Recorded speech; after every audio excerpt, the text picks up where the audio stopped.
마라나타 친구들 안녕하세요. 오늘 하루 잘 지냈나요? 우리 친구들은 믿었던 사람에게 배신을 당해본 적이 있나요? 아직은 그런 일이 없겠지요? 그런 일이 있지 않기를 진심으로 바래요. 그런데 오늘 이야기에 나오는 사람은 정말로 믿었던 사람에게 아주 큰 배신을 당했답니다. 오늘의 이야기 들어보겠습니다. 빛을 전한 사람들 4권 20장 압살롬의 반란입니다. 왕이시여, 큰일 났습니다. 압살롬 왕자님이 반란을 일으켰습니다. 지금 왕자님의 군대가 예루살렘 성을 향해 진격하고 있습니다. 뭐라고? 압살롬이? 내가 분명 예루살렘에는 들어오지 말라고 일렀거늘 나의 명을 어겼단 말인가? 그러하옵니다. 그런데 그 군대가 예루살렘 수비대를 압도할 만큼 많습니다. 잘못하다가는 예루살렘 성이 함락될지도 모르겠습니다. 압살롬이 그렇게 큰 군대를 만들 때까지 무엇을 하고 있었단 말이냐? 큰일이구나. 무슨 좋은 수가 없는가? 다윗의 물음에 신하들은 한숨만 쉬었습니다. 반란을 일으킨 사람이 다름 아닌 다윗 왕의 아들이었기 때문에 그 누구도 선뜻 대답하지 못했습니다. 오랜 침묵 후에 다윗이 무겁게 입을 열었습니다. 같은 민족끼리 서로 죽이는 일이 있어서는 안 된다. 우선 우리가 피하는 것이 좋겠구나. 신하들이 깜짝 놀랐습니다. 왕이시여, 그러면 아니 됩니다. 어떻게 왕이 수도를 버리고 도망을 가겠습니까? 비록 압살롬이 왕의 아드님이시지만 엄연히 반역자입니다. 군대를 동원하여 반란을 진압해야 합니다. 아니다. 지금 그들과 싸우는 것은 불에 기름을 뿌리는 것과 같다. 시간을 번 후에 말로 잘 설득하면 좋은 길이 열릴 수도 있을 것 같구나. 다들 왕의 마음을 알기에 반대를 할 수 없었습니다. 결국 다윗은 신하들과 함께 예루살렘을 포기하고 피난길에 올랐습니다. 한편 압살롬은 다윗 왕의 군대가 없어 아무런 저항도 받지 않고 예루살렘 성에 입성하였습니다. 압살롬의 참모인 아히도벨이 입을 열었습니다. 왕자님, 빨리 군대를 보내어 다윗 왕을 쫓아야 합니다. 저에게 군사 1만 2천 명을 주시면 왕을 사로잡아 오겠습니다. 지금 왕을 잡지 못하면 후에 큰 화가 되어 우리를 덮칠 것입니다. 그러자 다윗 왕의 충신인 후세가 이야기했습니다. 아히도벨의 계략은 적절하지 못합니다. 만약 지금 군대를 보내어 왕을 추격한다면 전쟁에 능한 왕의 군대가 왕자님의 군대를 괴멸할 것입니다. 오히려 지금은 예루살렘 성을 중심으로 군대를 정비하고 후에 있을 큰 전쟁을 준비하심이 좋을 것 같습니다. 다른 신하들도 후세의 계략이 더 좋을 것 같다고 고개를 끄덕였습니다. 결국 압살롬은 후세의 생각대로 군대를 보내지 않고 재정비하도록 하였습니다. 그 사이 다윗은 신하들과 함께 나루터에 다다랐습니다. 어쩌다 일이 이 지경이 되었는가. 아들에 쫓겨 도망하는 신세가 되다니. 왕이시여, 조금만 힘을 내십시오. 오늘 밤 이 강만 건너면 저들도 쉽게 추격하지 못할 것입니다. 그래요, 그럽시다. 우리 모두 힘을 냅시다. 강을 건널 수 있는 배는 한 척뿐이었습니다. 많은 사람이 함께 강을 건널 수 없었기 때문에 차례차례 강을 건너야 했습니다. 다윗은 제일 먼저 강을 건넌 후 다른 사람을 실어 오기 위해 떠나는 배를 하염없이 바라보았습니다. 나의 죄 때문에 이 많은 사람이 고생을 하는구나. 이 모든 것이 나의 잘못 때문이야. 다윗은 사랑하는 아들의 배신과 자신의 죄로 인해 크게 자책하였습니다. 그리고 하늘을 올려다 보았습니다. 하나님, 제가 주님의 말씀대로 살지 못해 이런 일이 벌어졌습니다. 저를 불쌍히 여기시고 저의 죄를 용서해 주시옵소서. 또한 압살롬의 마음에 은혜를 베푸셔서 이 못난 아비를 용서하고 화해할 수 있도록 도와주시옵소서. 하나님의 돌보심 가운데 다윗과 그의 신하들은 그날 밤 요단강을 건넜습니다. 다윗과 그의 신하들은 일단 마하나임 성으로 피신하였습니다. 마하나임 성은 과거에 이스보셋 왕자가 도읍을 정했던 곳으로 성체가 잘 갖추어져 있어 성을 지키기에 적합한 곳이었습니다. 그날 밤은 다윗에게 가장 긴 밤이었습니다. 사울에게 쫓겨다닐 때도 이처럼 힘들지는 않았습니다. 다윗이 마하나임에 정착한 지 이틀이 지났습니다. 다윗이 압살롬의 반란을 피해 마하나임에 피신하였다는 소문이 퍼지자 왕을 지키기 위하여 여러 지방에서 병사들이 모여들었습니다. 압살롬을 피해 예루살렘에서 빠져나올 때는 1000명이 안 되던 군대가 이제는 10,000명이 넘었습니다. 한편 성격이 급한 압살롬은 아버지가 마하나임 성에 정착했다는 소식을 듣자마자 군대를 조직하여 마하나임 성을 향하여 진군하였습니다.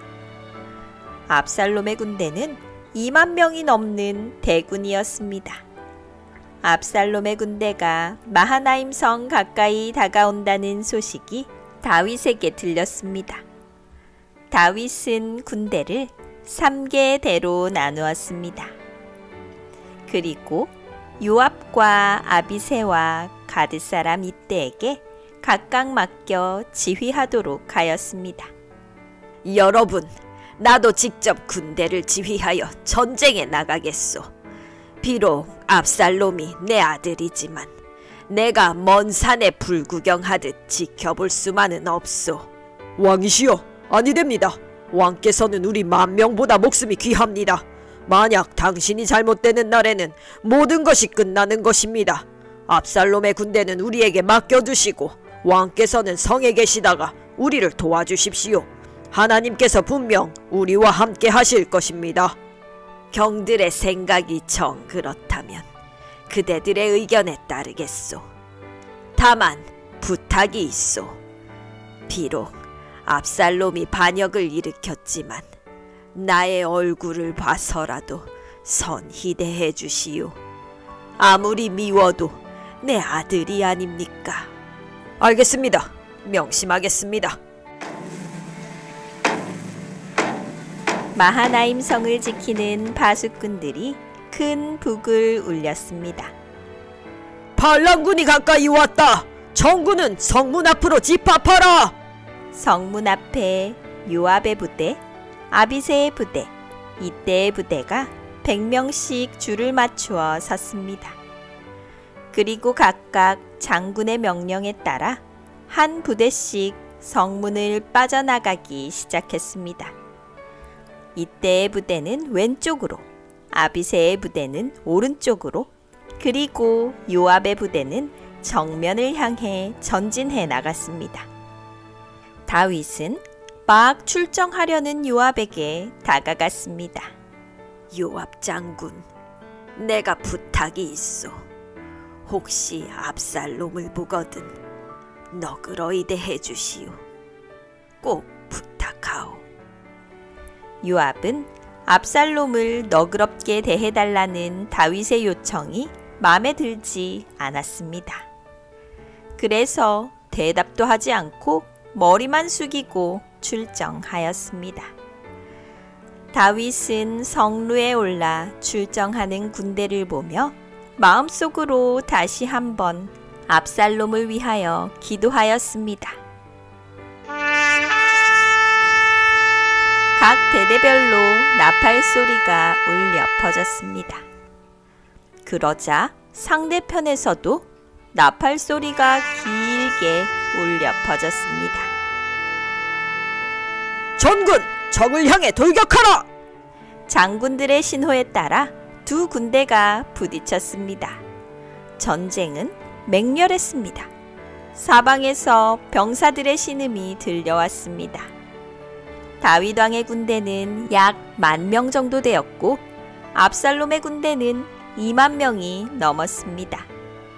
하지만 다윗 왕의 군대는 수백 번의 전쟁을 치룬 용사들이었고 압살롬의 군대는 전쟁을 제대로 치러보지도 못한 오합지졸이었습니다. 더군다나 압살롬의 군대에는 병사들을 능수능란하게 지휘하는 장군이 부족하였습니다. 그러나 요압과 아비새, 이때는 이스라엘에서도 가장 뛰어난 장군들이었기 때문에 정오가 지날 때쯤 전쟁의 승패는 거의 결정이 났습니다. 압살롬의 군대는 대부분의 병사들이 목숨을 잃었습니다. 압살롬은 더 이상 싸움에 승산이 없다고 판단하여 도망을 치기 시작하였습니다. 그런데 그만 요압의 군대와 맞닥뜨렸습니다. 압살롬은 노새를 몰아 숲속으로 도망치기 시작하였습니다. 압살롬이 숲으로 달아난다! 쫓아라! 한 무리의 군사들이 압살롬을 맹렬히 추격하였습니다. 그런데 압살롬이 미처 나뭇가지를 보지 못하여 머리카락이 나뭇가지에 걸리고 말았습니다. 그리고 노새는 그대로 도망쳐 버렸습니다. 이를 본 한 병사가 그 사실을 요압에게 보고하였습니다. 뭐라고? 압살롬이 나무에 걸려있다고? 그런데 너는 그것을 보고도 그냥 왔단 말이냐? 얼른 그리로 안내하거라. 요압은 단걸음에 압살롬이 있는 나무로 달려갔습니다. 요압은 다윗의 청을 무시하고 압살롬을 죽인 후 구덩이에 던져넣고 돌로 구덩이를 막아버렸습니다. 이 슬픈 소식이 다윗에게 전해졌습니다. 다윗은 압살롬의 죽음으로 인해 가슴을 치며 대성통곡하였습니다. 내 아들 압살롬아, 내 아들 압살롬아, 너 대신 내가 죽었으면 좋았을 것을. 다윗의 대성통곡을 듣고 모든 군사는 숙연해졌습니다. 전쟁에서는 이겼지만 승리하였다고 기뻐할 수가 없었습니다. 해가 질 무렵 요압이 군대를 이끌고 성문 안으로 들어왔습니다. 그런데 아무도 그의 군대를 환영해주는 사람이 없었습니다. 요압은 다윗의 대성통곡 소리를 듣고 왕에게로 나아갔습니다. 왕이시여, 지금 당신의 군대가 당신을 위하여 목숨을 걸고 싸워 이겼습니다. 그런데 당신은 아들의 죽음으로 인해 슬퍼하고 있습니다. 우리 군대가 당신의 아들 대신에 죽었으면 좋겠나이까? 요압의 말을 듣고 다윗은 정신을 차리고 군대 앞으로 나아갔습니다. 여러분, 오늘 여러분의 용기와 수고 덕분에 큰 승리를 거두었습니다. 여러분의 노고가 큽니다. 다윗은 아들을 잃은 슬픔에 마음을 가눌 길이 없었지만 자신을 믿고 열심히 싸워준 병사들을 용기와 칭찬의 말로 환영해 주었습니다. 잘 들었나요? 다윗은 정말 험난한 삶을 살았습니다. 성경에 기록된 다윗의 이야기들을 살펴보면 정말 많은 시간을 사울에게 쫓기며 전쟁을 치르고 살았음을 보게 됩니다. 그런데 그 중에서도 다윗을 가장 힘들게 했던 사건이 있었다고 한다면 바로 아들 압살롬의 반란일 것입니다. 이미 언급한 것처럼 다윗은 여러 명의 부인을 두었습니다. 물론 그 당시 다른 왕들도 여러 명의 부인을 두는 것이 관습이었지만 그것은 다윗의 가정에 큰 불화를 가져왔습니다. 하나님께서 결코 원하시지 않은 일을 하므로 다윗은 그에 대한 대가를 톡톡히 치르게 됩니다. 압살롬에게는 여동생이 있었습니다. 그런데 다른 어머니의 아들이자 다윗의 큰아들 암논이 배다른 여동생에게 아주 나쁜 일을 하게 됩니다. 이런 끔찍한 범죄 이후에 다윗은 당연히 큰아들 암논을 처벌해야 했지만 유야무야 넘어가게 됩니다. 이로 인해 압살롬은 형 암논에게 원한을 품게 됩니다. 압살롬은 원한을 갚기 위해 잔치를 베풀고 형 암논을 초대해 죽여버리는 끔찍한 일을 저지르게 됩니다. 죄가 죄를 낳는 결과가 반복된 것입니다. 이로 인해 다윗은 압살롬을 보지 않기로 결심하고 궁전에서 내쫓게 됩니다.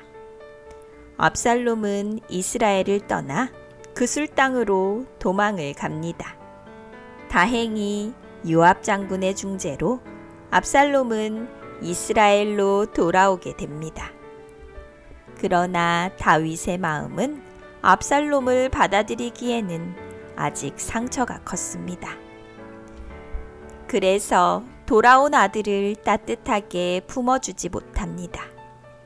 이로 인해 압살롬은 아버지에 대한 애정 결핍과 복수에 대한 열망으로 반란을 일으키게 됩니다. 그런 과정에서 다윗 왕의 후궁들까지 범하는 반인륜적인 범죄까지 저지릅니다. 이런 모든 것을 다윗은 아버지로서 지켜보았습니다. 그 마음이 얼마나 아프고 괴로웠을까요?